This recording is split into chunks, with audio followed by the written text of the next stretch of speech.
So nowadays, what I've seen post COVID is that people are no longer wanting to be sold on, hey, exactly what this is. They're not coming in with skepticism. They're coming in with trauma and grief and overwhelm and burnout. And so, I think for me personally, what I've really noticed is that I've had to shift my own coaching paradigm from, okay, we don't need to get into the education so much. We need to get into a bit more of the nervous system regulation. And so I think mental fitness, based on my understanding of it, is really how do we access those, sensations and emotions in a way where we can interpret them through a mindset, for example, that allows us to take the next best step, be a bit more optimal. And, I think the buzz in our field has been around peak performance for so long. And I think peak is the very top, and it's fleeting. And so now I really think it's a lot more about optimal performance, and that means that everyone's in the game. It's not just for the high flyers any longer. This is for basically any human being who's trying to, bail water out of the boat and remember that they can put the sail up as well.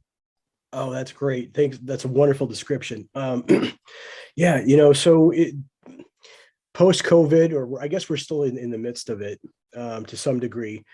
Kind of rehashing what you just said is so many of us thought we were at one place in our lives.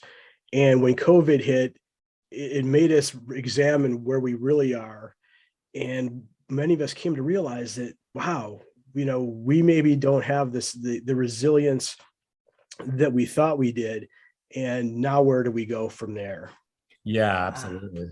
Absolutely. The way I've kind of framed it in my own mind when I sketched it out is, most of us live in the performance zone. And I think real life feels like life or death in a lot of ways. And in a lot of ways, sort of the ancient part of our own brain doesn't know the difference between these things, right?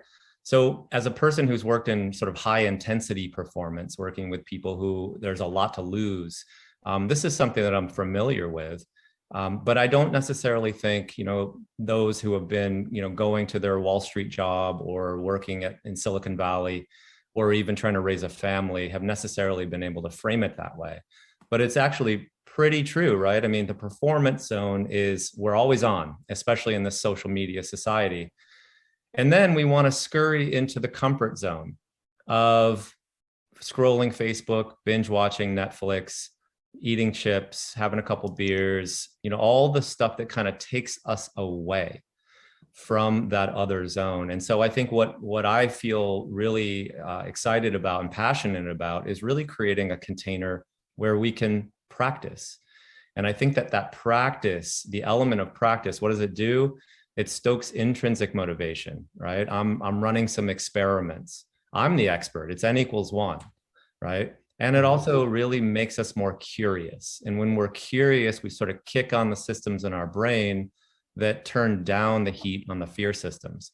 And so we're not doing destructive things in the comfort zone. We're actually in this practice zone where there are productive things. And I just think the baseline element for most people, if we're making a little bit of progress and we're able to sort of see that, or at least know we're doing the reps, that feels good. And I think right now we need something to feel good about.